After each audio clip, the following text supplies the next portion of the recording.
Today, voters from seven polling units, just seven, across 4 local government councils, council will be repeating the exercise to decide whether Gboyega Oyetola of the APC or Ademola Adeleke of the PDP will take over the mantle of leadership from Governor Rauf Aregbesola. How will this pan out today is one thing everyone is waiting to see. And we can't wait. Femi Akande is standing by in Osun. Good morning, Femi. What's the atmosphere like ahead the rerun this morning? Yes, good morning, Nifemi.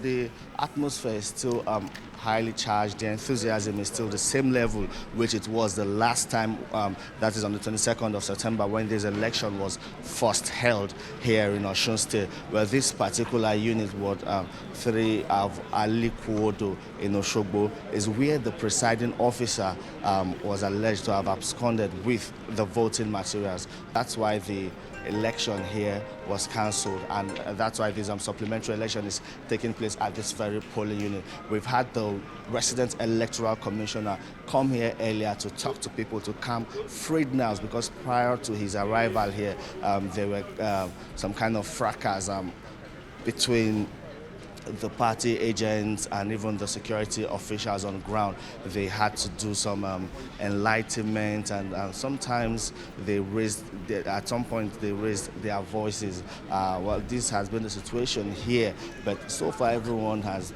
behaved themselves well. Even I'd like my cameraman to pan to the voters. There's a turnout already of voters here, and people are already on the queue waiting for their turn to cast their ballot. As you can see, there are 2 queues there. There's a queue for the men and there's a queue for the women. I don't know why that was done, why they had to separate the men from the women. But, well, you know, at polling units, sometimes the presiding officers will try to be gender sensitive and want to give women, the elderly, and people with special needs preference, allowing them to vote first before the able-bodied ones. Well, that's the situation around here now. The electoral officers have already set to work.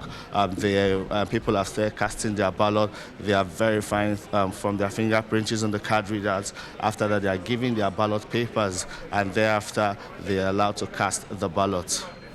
All right, Femi, if we have to compare the voter turnout today and the one that took place last Saturday, how would you compare them?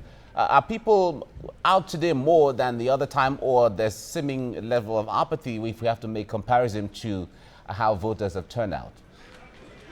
Yes, you know, election observers had predicted voter apathy, that there might be a kind of maybe election fatigue on the part of the electorate, but I'll tell you, the enthusiasm is still as high as it was the last time. People have turned out in this particular polling unit. There are 887 registered voters, but the ones with the PVCs so far are just a little more than 600, a little more than 600, 667. Well, that's the situation right here now. What about the security outlook? There are few polling units, fewer local government areas as regards this election. Do we still have 6 security operatives manning a polling unit in this rerun? Yes, I would say there's still a massive deployment of security operatives around here. You know, they don't have much to do, so most of the polling units, before we even could access this street in Ali Kuodo where the voting is taking place, there's already a roadblock there. Vehicular movement into the streets right now has been restricted, and with of course gun-wielding security men manning those points to ensure that the whole area is peaceful. And even here at the polling unit, of course, there are more than the 5-6 that you find on a normal election. There are more than the 5-6 policemen around here. There are even members of the Department of State Security also around, even from the civil defense, and of course all of them are behaving as they should within that voting perimeter. But with the gun-wielding ones are the ones manning the major roads leading to this voting area. All right, Femi, can you talk to us? I know you have been monitoring things since yesterday and even since last Saturday until now. A lot of people have commented that money was going to play a very big role in this decider today. What can you tell us from what you have heard and maybe what you have seen around? Yes, that's been the fear, the concern of both political parties, of course, election observers, domestic and international, and even the civil society. Everyone is talking about this new trend that is gradually threatening the credibility and integrity of our democracy, of Nigeria's democracy. But, you know, they have also urged INEC and the security operators to up the ante because they feel that people are devising new means of buying votes without getting noticed. Before, it used to be that broad daylight sharing of money that you find at polling units. Everyone around will be able to tell that yes, money is being shared. But right now, some people believe that they've gotten smarter with these means of vote buying, but this remains a worry for everyone, especially stakeholders in Nigeria's democratic process. Well, there are some who are saying that vote buying doesn't take place in the broad daylight again, that it happens way before election day. But you made mention of Aleku earlier. There were lots of controversies about results in that area. Was that result cancelled? Is there a rerun taking place there today? Sorry, I didn't get your question properly. Femi, I'm asking about Aleku.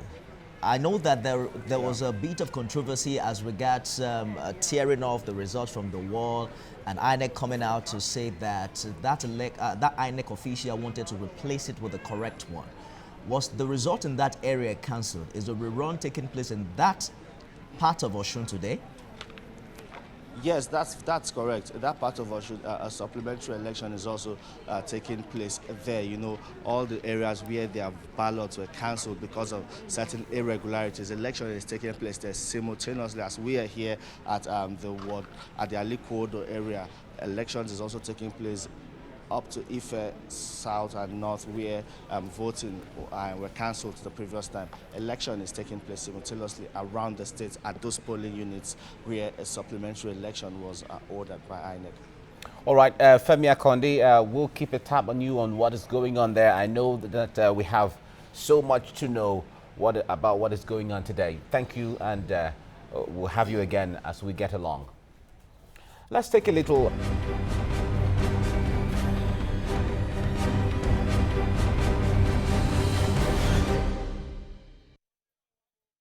Okay, it's going to get busy today in parts of Osun State, and that is what everyone is looking up to. The decider is today. That's right. We have a social commentator, Japhet Odesonya, in the studio, and he's here to help us make sense of part of what is going on this morning. Thank you very much, Japhet, for coming. You're welcome. Thank you. Pleasure. And we also have in the studio Olukayode Salako. He's a public affairs analyst and the national coordinator of the Change Agent Nigeria Network. Thank you very much for coming on the program. Thank you very much for having me in the studio. All right. Japhet, let me start with you on this. From the Saturday election that led to one incident or the other that led to the cancellation of some votes in the polling unit, what is going to be different today? Nothing markedly different, really. We will see, like we saw on Saturday, the determinedness of the people who are resolute to express their sovereignty electorally.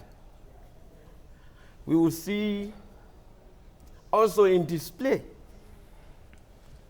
the true sense and meaning of democracy, that it is purely about number and nothing short of it. And I am going to say that it is heartwarming that we are beginning to learn more what democracy connotes, that the minority must always have a say, even if they will not have their way, and that the tyranny of the majority must not be allowed to subsist. So that's what we are witnessing. Just 7 polling booths to determine over 1 million votes or close to 1 million, about 1 million. So that is democracy. And you are seeing another party, because it's not in our culture to coalesce, to have a rainbow appearance. We seem to emerge unnecessarily in winner-takes-all pattern. It shouldn't be. So we're going to have something that is proportional. You know, an Omisori coming to say, okay, we can work together. And he's not saying it's about himself. He's saying it's about his political ideology for welfare of the people. So it's getting interesting. And I am particularly happy.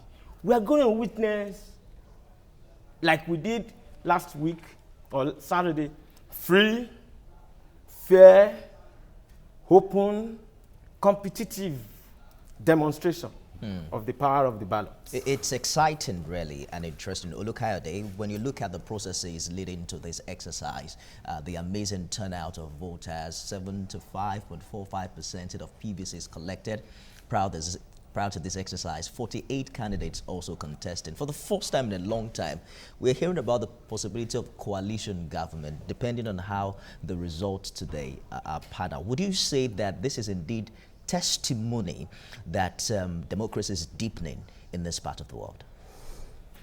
Well, the people wouldn't have trooped out to say they have confidence in the electoral process if the process has not given them or had not given them the confidence.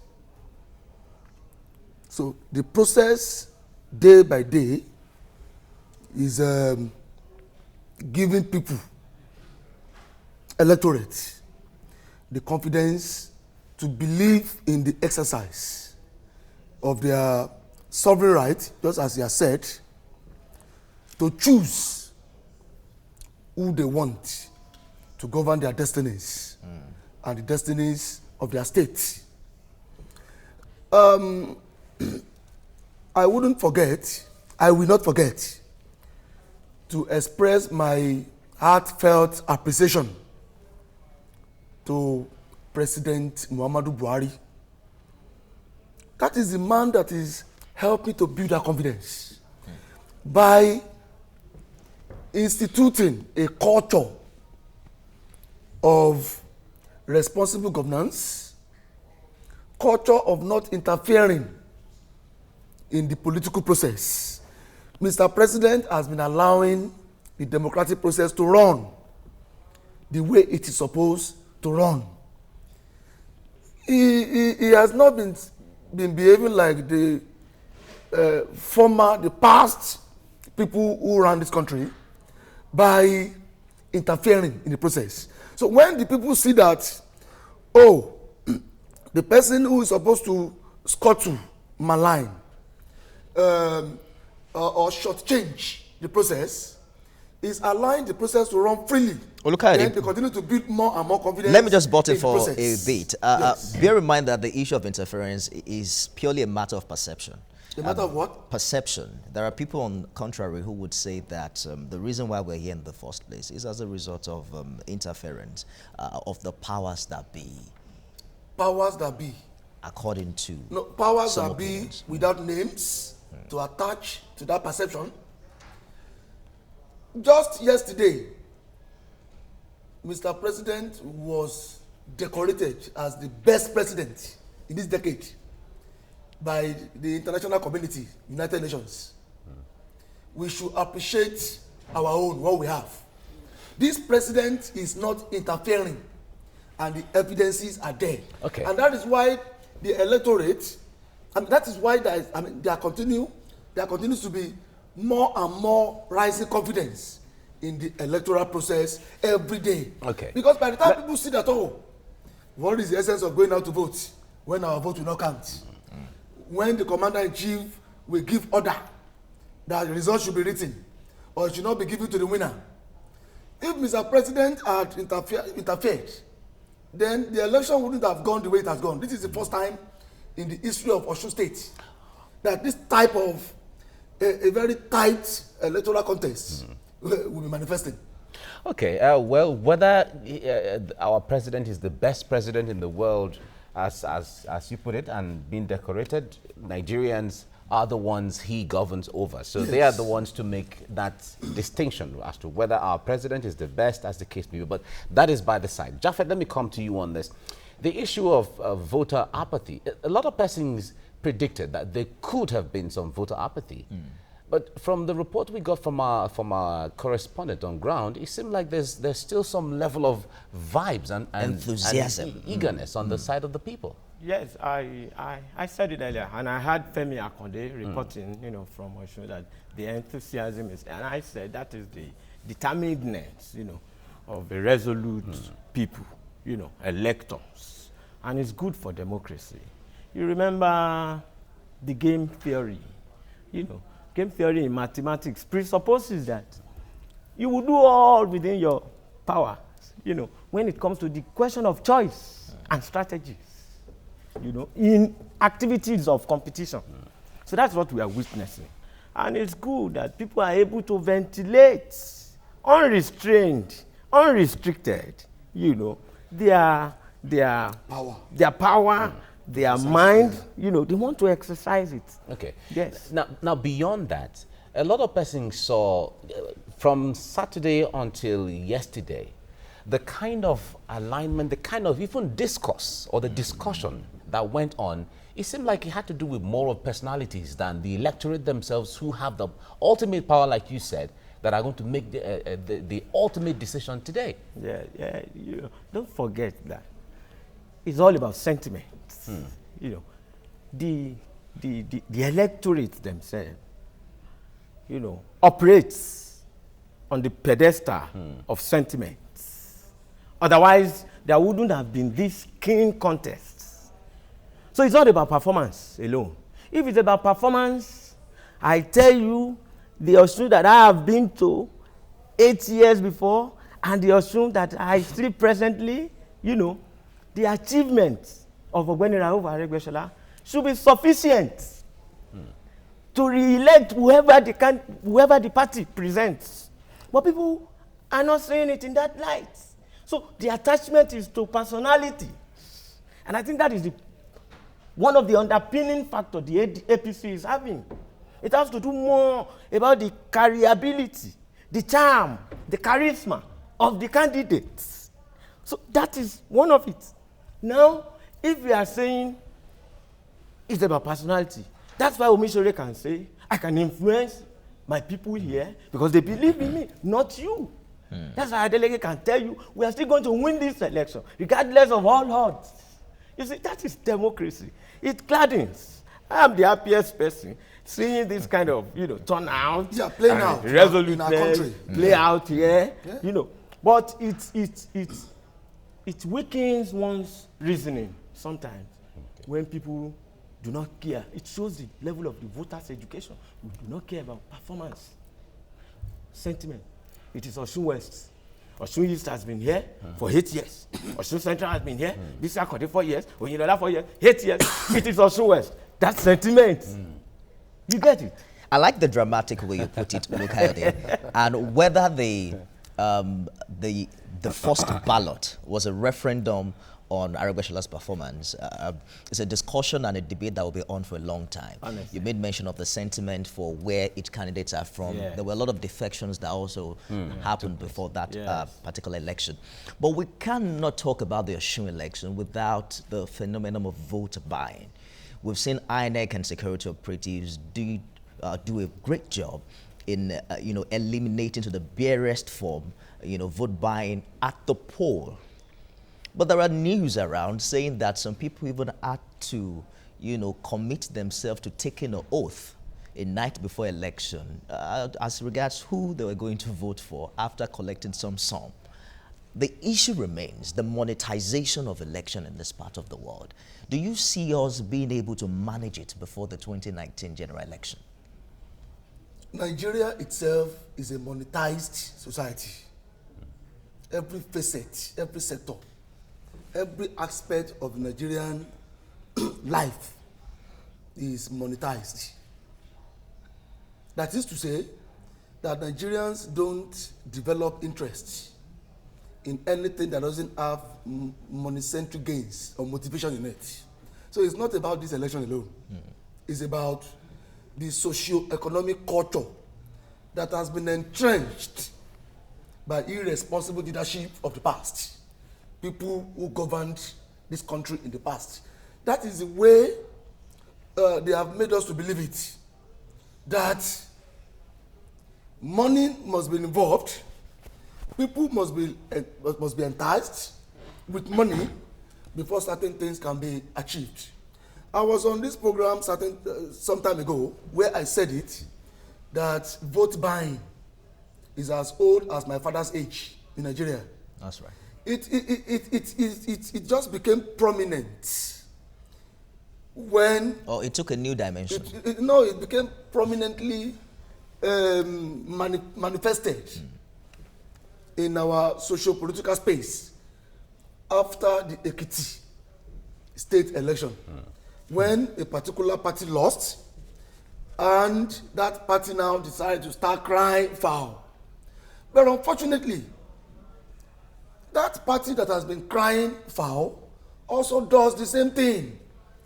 Almost all the political parties in Nigeria do it. All the politicians believe in it. They believe in that culture because of desperation. Desperation to win at all costs. And what is the cost of vote buying?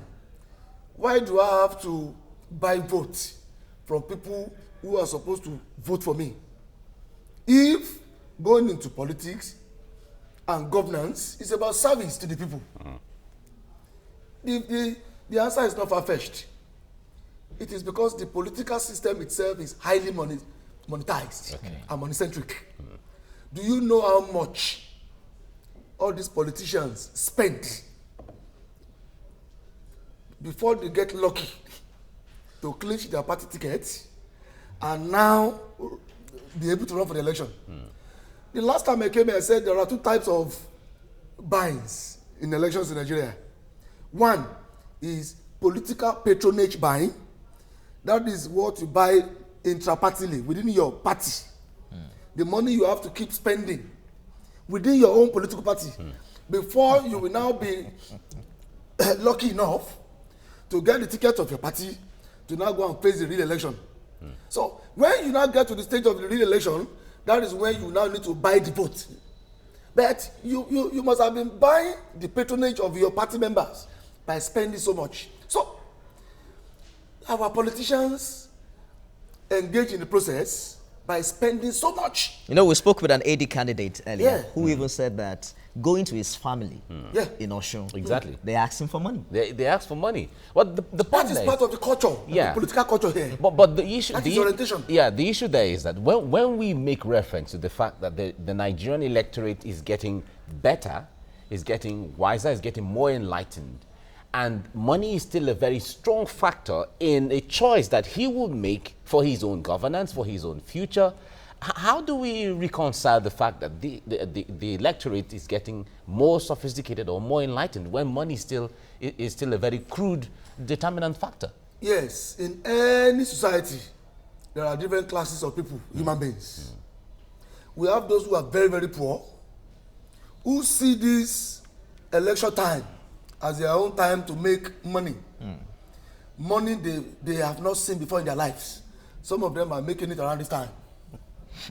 So, orientationally, culturally, election time in Nigeria is a time to make bulk money, good money. In the last Ekiti election, somebody I know in Ekiti told me that she made 27,500, only her. And that was the first time she made that kind of money this year. So, it is the part of the culture. And she's just a voter. She's just a voter, not a party official. Now, why do people need to sell their votes? Beyond poverty factor, it is also the fact that most electorates don't trust their politicians. They don't trust the politicians. They believe that, oh, this is the time we can get them, hold them. The moment we vote for them for free, and they get in there, they will shut the door against us. We won't have access to them again. Right. So that is why you see them also holding them down around this time to collect what they can collect. Because that is That is the belief, the orientational culture, the belief. That's the mentality. The mentality. But it has to change. This is the period we can get our own from them. Because once they get in, they don't give us access to anything. You know, there are some who would say that the political parties are not also helping matter. In Borno recently, about 26 aspirants got the nomination and expression of interest form for 22 million naira. And not to talk about how much parties are selling their nomination forms for presidential election. You put all of this money together and you're wondering, I mean, the kind of money that some parties have made is way beyond the money they are allowed to spend for election under the electoral law. Are we not going back to the legislative arm of government to begin to review this law and then put a peg on the limit of money that should be spent and implement it? Yeah, it's a gradual process. Like I said, it's one thing to have democracy. It's another thing entirely to have constitutional democracy. We do not have constitutional democracy in Nigeria at the moment. You know, you have the constitutional democracy, no harm of government. We trivialize, talk less of blatant, jettisoning of the rule of law or the verdict of the courts. That is constitutional democracy, where the fundamental human inalienable rights are seriously guaranteed. Part of it is that you must follow the electoral law in spirit and letter. The conduct must be in line, it must be in sync with the constitutional stipulations. Constitutionalism. Yes. You must not spend beyond this. You cannot sell.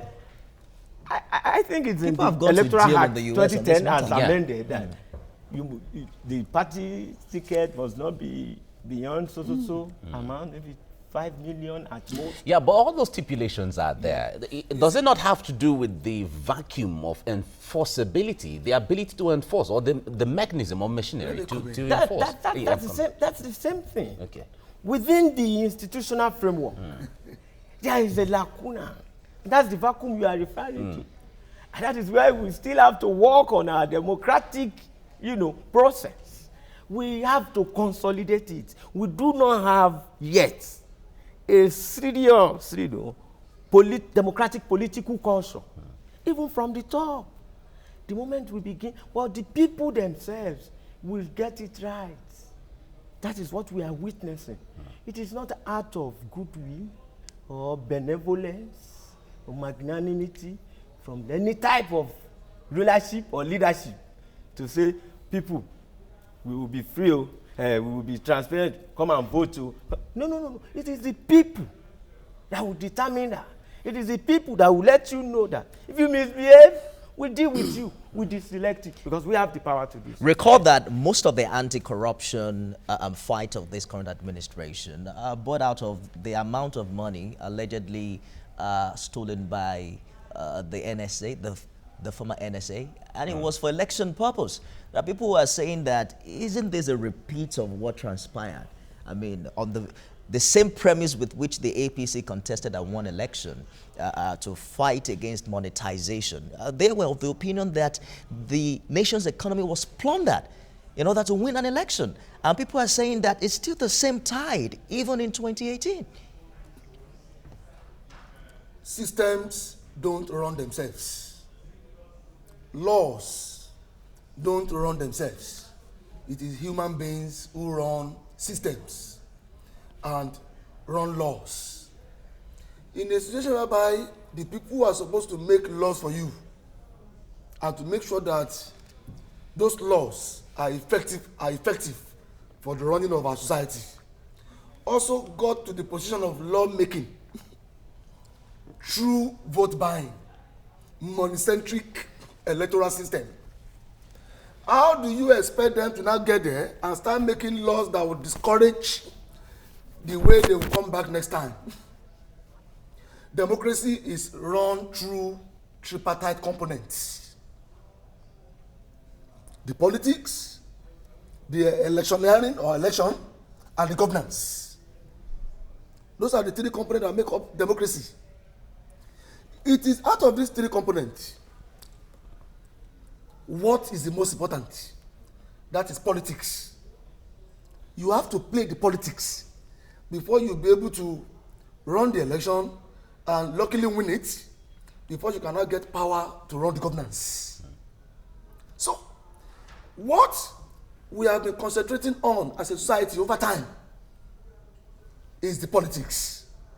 And until we are able to get the political system right, the political culture right, there is no way we will expect someone to get into the position of governance. Whose responsibility is that, of getting the political culture right? The responsibility is about leadership.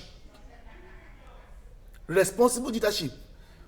When we start having quality people, people with conscience, civilized human beings, optimally exposed people in position of power, then they can start helping us to do things right around the way we play our politics. So in the nutshell, we can deduce from what you're saying that we don't have people who are that optimally exposed enough. Yes. Since Nigeria is still here, after about 58 years, we're still here, still talking about governance in a very crude way. It means almost all our leaders have never really been that enlightened. If the culture of the political system does not change, there is no way we can expect saintly election, perfect election like that, and expect people to get into position of governance and govern us the way we want. Look at what is going on in Osun State.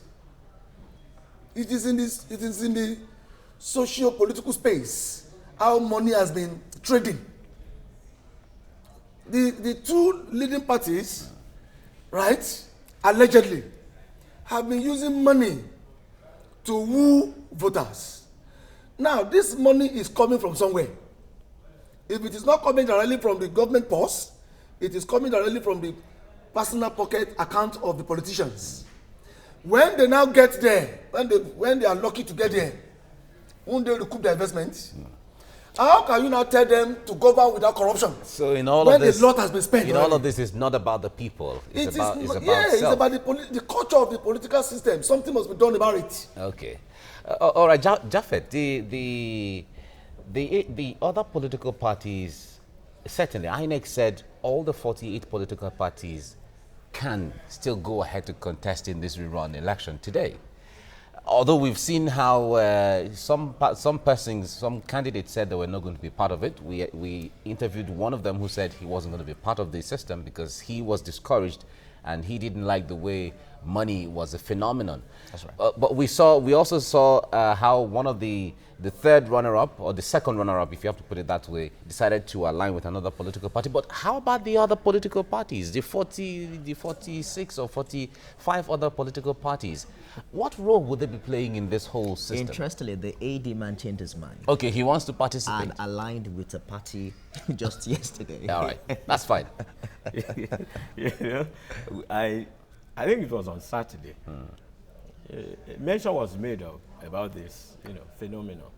That why do we need 48 parties? Some parties, at the end of the day, did not poll as much as 100 votes. They must have been sponsored, just sponsor them to weaken opposition or weaken perceived, enmity and decimate them. So it's not about ideology. It's not about seriousness. Until we are very serious, 48. Where are they now? You can't come into any contest without knowing the nitty-gritty, without having the, equipment. And the equipment is in the knownness, about the treasury, treasury going on in the terrain of politics. If you don't have money, it's a monetized process. That has been on. It's an underpinning factor. And it's also psychocultural, like I keep telling you. It is historical. And it is structural. Just like Marx put it. The economic structure will determine all other superstructures of your religion. Religion is business in this climate. Education is business. The price is compromise. So is it because the economic structure determines all? And until we address that, the NLC will go on strike tomorrow or today. Today, they are on strike already. The So strike is on. look at the complexity of the Nigerian polity.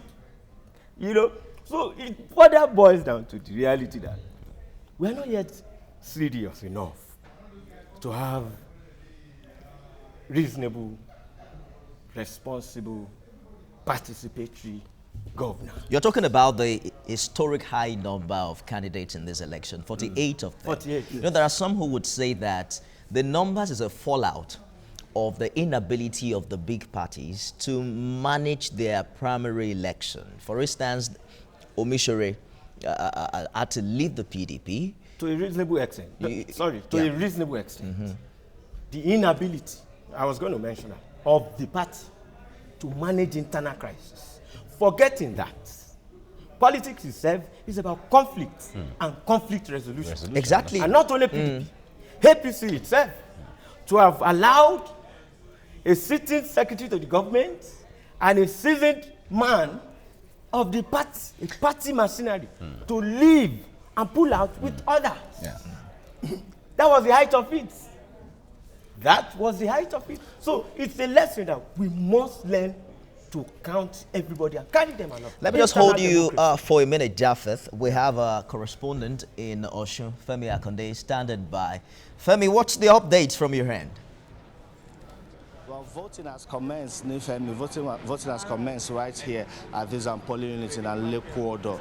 Slowly, but of course quietly and surely, everyone is going one after the other to cast their vote at the voting area. This has been on. The presence of the security men around here has also ensured that everyone is calm. Earlier I reported that the resident electoral commissioner was here to calm frayed nerves. I know since he left, well, that peace he was able to achieve at that time has been sustained till now. And people, of course, on the queue lining up, of course, as you can see right behind me, lining up, waiting for their turn. Once it gets to their turn, they walk just about 10 meters, walk to the voting area. From there, they get verified. As soon as they are verified, and it's sure that they are allowed to vote at this particular polling unit, they are given a ballot paper, and then they move to the voting area and cast thumbprints and for their preferred party, and then they cast the ballots.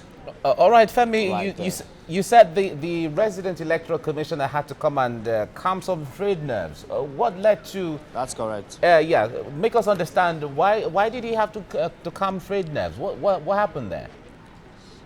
Yeah, that's because a certain party agent was alleged to be interacting with the voters. Of course, they are not allowed to have any kind of interaction with the voters on election day right at the polling unit. They feel that it could also be used as an attempt to solicit votes, to even buy votes at the voting area. So that was an issue where a certain party agent was identified to be engaging in such, and then the security men had to break in and take him away from them, because some of the voters were already getting agitated, accusing him of attempting to buy votes. So this resulted in a fracas around here, and the security men came in, they intervened, and the people were not still satisfied with that intervention. It happened the second time, and they all came out. There was an outburst, and then at that point, that was when the resident electoral commissioner for Osun State walked in. I'll tell you, he walked in at the nick of time. He walked in and he intervened, and peace prevailed. But I have an election observer joining me. Let me bring him in so that we get a fresh perspective to this election, supplementary election happening right here in Osun State. Hello, sir. Yeah, good morning. Yes, good morning, sir. Yeah, well, I have Dr. Nwambo Gabriel. He's from the Center for Credible Leadership and Citizens Awareness. Welcome to the breakfast program. Thanks for having me.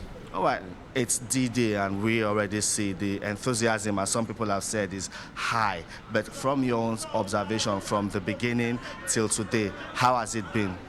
Well, it has been very, very challenging. As early as okay, let's talk to the camera, sir.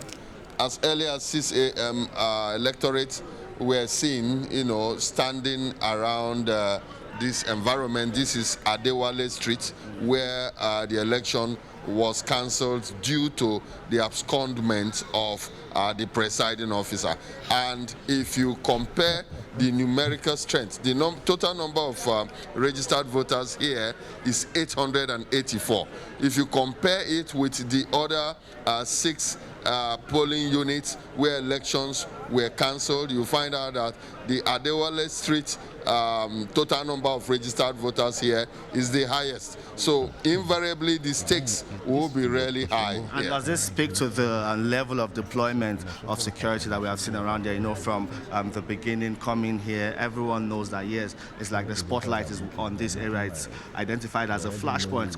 Does that speak to the level of security deployment we have seen around, or that is the case at other areas where election is ongoing simultaneously? No, definitely the number of security agents and operatives that were deployed around Adewale Street is very high. It's high because there is a tendency for desperate politicians to try to maneuver the system.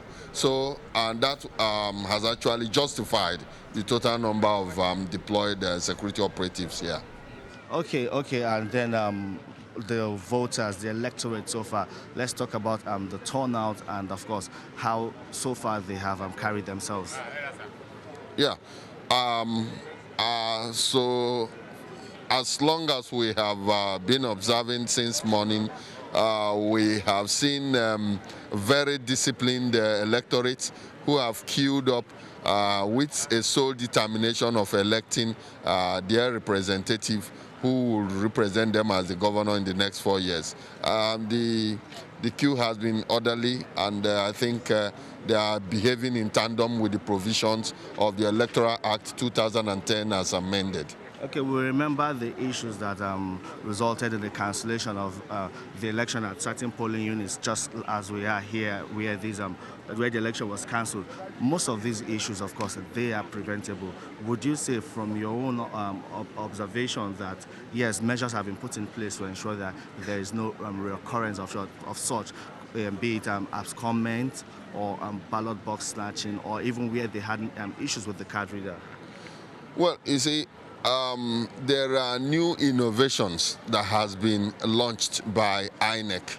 I think INEC has also been able to put in place some security measures, such as tracking of the distribution of sensitive materials, tracking of ballot boxes, and the returning officers, squarely. INEC has also brought in the use of Braille to ensure that blind persons are able to cast their vote without any aid whatsoever from anybody. You see, Nigerians should really be happy that we have an INEC that is not just responsible, but is also responsive to the yearnings and aspirations of the Nigerian electorate. Okay, talking about politicians, of course, in the build-up to this election, would you say the tension was really heightened as it was at the first time, and now when it appears that the stakes are higher? Some people say there was a kind of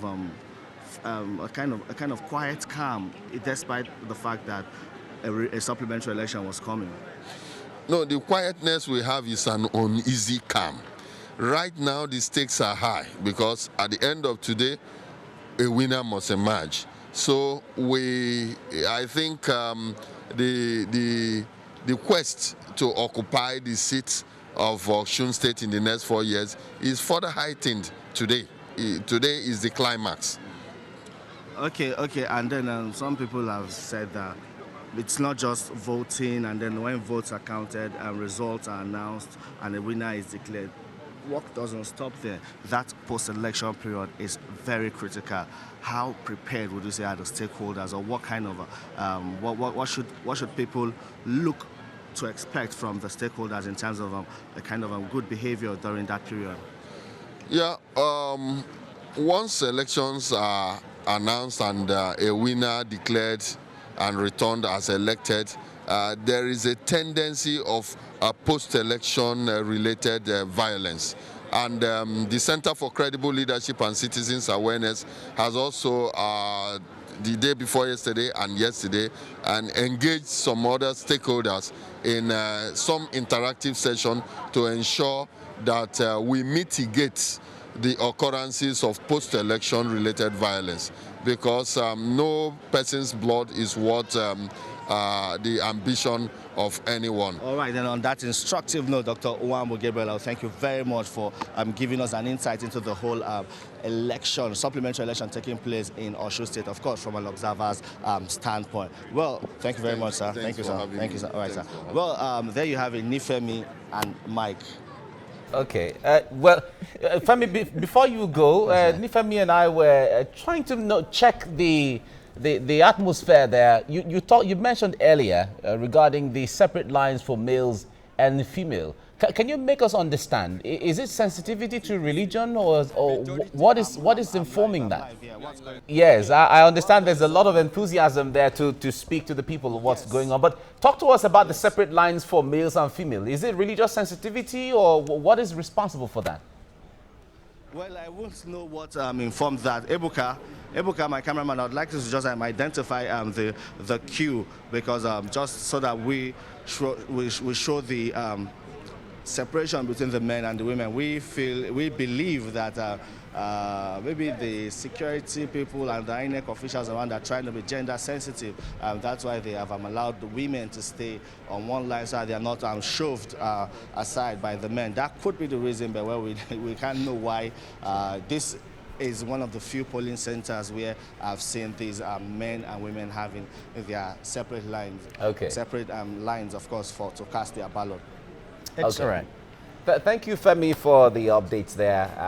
The voting has commenced, so we look forward to the outcome, and we'll certainly keep a tab on what's going on. No, in parts of the north, usually when voting process takes place like this, there's always a queue for the males male and the female, and queue for females. It's religious sensitivity, which is okay. Indeed, the election has to be conclusive today. But the big question is that how can we manage the results? Already, a candidate has started crying foul. He had written an international community alleging threat to his life. How do you expect stakeholders to manage the eventual results that will be later announced today? Well, that is part of the political sentiment, trying to whip up sentiment that Japhet has talked about. There is no reason for that, in my own personal opinion. There is no reason for that. There is no rationality for you to be writing the international community over what is not. You can't say what is not, because I'm not sure you have proof to say otherwise. He should have stated it in his letter. Who are those people running after his life? Why should he be only in? Is he the only one in the contest? Apparently, it's just a my brother, I have told you that you have to play the politics the way it is being played here before you can win the election. Yeah, but if actually someone feels threatened, shouldn't he raise an alarm? Yes, he should be able to substantiate it. He's not the only one in the contest. It is part of whipping up, creating tension around the election where there is none. I do not believe that there was any need for that, because the election you see now, we can all see the election. We have seen it, the whole world can see it. That there is no tension around it. There is no chaos, no acrimony, nothing. It is just about the politics. And let me tell you something, please. An average Nigerian politician believes that he has to do that to be able to drive attention to himself. And whip up sympathy and sentiment. By the virtue of that letter alone, some people can, because of that, say, oh, because they want to kill this man, he's the one I'm going to vote for. But even then, shouldn't that even be a strategy by itself? Look, in Nigeria's politics, any tool can be a strategy. Okay. Vote buying is a strategy. Okay. Writing letters to be crying foul that they want to kill you is a strategy. And in all of this, politics is a game of number. And if it must continue to remain like that, then our politicians will continue to believe that, oh, they have to play it anyhow. Okay. They have to play it. All right, Jaffe, just one word. Elections. What are you expecting in the overall outcome today? Yes, this election must remain unpredictable, Okay. scientifically speaking. All right. Politics is premised upon uncertainty of results of election. It must be uncertain and it must be indeterminate ex ante. Indeterminate ex ante until it is released. So, whether it will be by 1 vote, 2 votes, Or half nobody can predict. But let us wait and see what the Osun people, the electors, really Decide want. today. Thank you. All right. All right, I understand we still have Femi Akonde on standby. Femi, What's new again? Talk to us. it's all right. We'll get back to him subsequently as we keep our eye on developments in that part of the country. All right. Definitely a winner has to emerge. No, a winner has to emerge today. Today is the final day for the decider for who becomes the next governor of Osun State. We must thank Japhet Odesonya, publisher and social commentator, for coming on the program. Thank you so much. And Olukayode Salako, National Coordinator, Change Agents, National Nigerian Network. Thank you for coming on the program. Thank you very much for having me in the studio. And earlier we also have the Deputy President, Trade Union Congress, Sunday Salako, who joined us earlier. There's a lot of talk about this Osun election as regards why it is important, for electors to pay more attention to issues rather than whipping up unnecessary sentiments. Yeah, but the point there is, it still boils down to part of what we said earlier, that the electorate is not still as sophisticated. Because if he's strong enough, enlightened enough, well enough, That's right. and even Japhet was talking about the economic factor, the economy as playing a role that influences the superstructure. If we have that area where the electorate can take his decision by himself, then we'll be talking about issues. That is why in the United States, people talk about issues. There are tax issues, foreign policy issues, That's right. health issues, veteran issues. But in Nigeria, we still have the phenomenon of money making... Prior to this time, there's a lot talk about independence of the electoral body. I think it's also important for us to talk about the independence of the voters to make the right decision at a time like this. I understand that Femi is on standby from Osun. What's the update for us now, Femi? Okay, well, the U.S. Consul General of the U.S. Embassy in Lagos has also arrived here to, of course, observe the whole voting. And he asked journalists to just give him a few moments before he comes to tell us what he has observed so far. But so far, most we've seen observers, high-powered delegation from the international community coming to the voting area to observe. And also, we've also seen the arrival of Dr. Jo Oke Odumaki. She's of the Women and Rights. Her group has also come here to monitor the whole election process. Well, that's been the situation for now. Like us, because people are concerned. Concerns are growing now that people are beginning to infringe on the voting area, and of course, that is journalists and election observers are now being accused of infringing on the voting area. The security men around are still racking their head to know how they will deal with this kind of situation. How they will deal with this kind of situation. But, some journalists are claiming that, of course, and observers are claiming that they are, of course, allowed to get close to monitor the process. Of course, they also enjoy some kind of fringe benefits as election observers and journalists. But so far, I would say the situation is under control right here.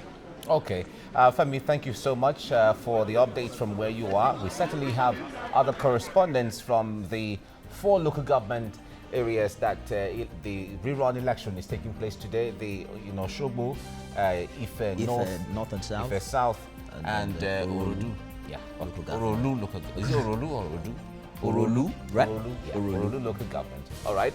We'll certainly keep you updated what's going on there, and when it comes to the final announcement of who the winner is and all of that, we certainly will be taking all of those live. So keep it up on how the rest of the process is going to go. Just before we go as well, we have to let you know that the views and reaction of our resource persons on the topics discussed on the program today are their views and have no connection with TVC News. We need to put that out so you can understand.